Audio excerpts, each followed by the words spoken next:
ಊರಿನ ಜನಗಳು ಕಣ್ಣೊರ್ಸಕ್ ಹೋಗ್ತೀರಾ. ಇದರಿಂದ ಗಂಡನಿಗೆ ಏನ್ ಸಮಸ್ಯೆ ಆಗುತ್ತೆ ಅಂತ ಗೊತ್ತಾ ನಿನಗೆ? ಅಲ್ಲ ಅದು ಏನದು ಇದು? ನೀವಿಬ್ರು ನನ್ ಮಾತು ಕೇಳಲ್ಲ, ಅದೇ ಸಮಸ್ಯೆ ಆಗಿರೋದು ನನಗೆ.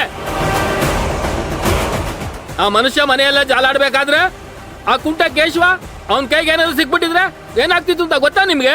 ಅದಕ್ಕೂ ಇದಕ್ಕೂ ಏನ್ರಿ ಸಂಬಂಧ? ಏನ್ ಸಂಬಂಧನೋ? ಅಯ್ಯಮ್ಮ, ನಾನೊಂದು ಫೋನ್ ಮಾಡಿದ್ರೆ ಇಡೀ ಪೊಲೀಸ್ ಸ್ಟೇಷನ್ ಇಲ್ಲಿಗೆ ಬರ್ತದೆ ಅಂದ್ಲು. ಆಗೊಂದ್ ವೇಳೆ ಪೊಲೀಸ್ ಬಂದಿದ್ರೆ ನನ್ ಮರ್ಯಾದೆ ಏನಾಗ್ತಿತ್ತು? ಏನೋ ನಾನ್ ಸ್ವಲ್ಪ ತಲೆ ಉಪಯೋಗಿಸಿದ್ಗೆ ಎಲ್ಲ ಸರಿ ಹೋಯ್ತು. ಇಷ್ಟು ವರ್ಷ ನಾನು ಕಾಪಾಡ್ಕೊಂಡ್ ಬಂದಿರೋ ಮರ್ಯಾದೆ ಏನಾಗ್ಬೇಕಾಗಿತ್ತು? ಇದೆಲ್ಲ ಯಾಕೆ ಅರ್ಥವಾಗಲ್ಲ ನಿಮ್ಗೆ? ಅದು ಏನ ಅದು ನಾನು ಹೇಳೋದನ್ನ ನೀವಿಬ್ರು ಯಾಕೆ ಕೇಳಲ್ಲ? ನಾನೇನ್ ಮಾಡ್ಬೇಡ ಅಂತ ಹೇಳ್ತೀನೋ ಅದನ್ನೇ ಮಾಡ್ತೀರಾ. ಆಮೇಲೆ ಸಮಸ್ಯೆಗಳನ್ನ ಹುಟ್ಟು ಹಾಕ್ತಾನೆ ಇರ್ತೀರಾ. ಇನ್ನೊಂದ್ಸಲ ಈಗ ಮಾಡಿದ್ರೆ ಅಷ್ಟೇ. ನಾನು ಹೇಳ್ದಂಗೆ ಕೇಳ್ಕೊಂಡಿರ್ಬೇಕು.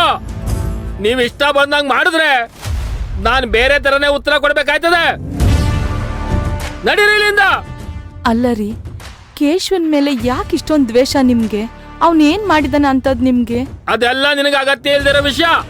ನೀನ್ ನನ್ನ ಹೆಂಡತಿ, ಇವಳು ನನ್ನ ಮಗಳು ಅಷ್ಟೇ. ಈ ಮನೆ ನೋಡ್ಕೊಂಡಿರೋದು ಅಷ್ಟೇ ನಿಮ್ ಜವಾಬ್ದಾರಿ.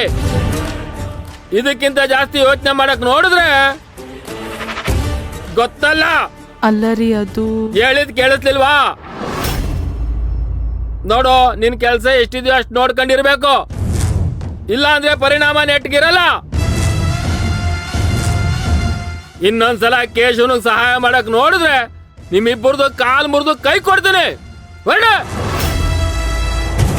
ಇಲ್ಲಿಂದ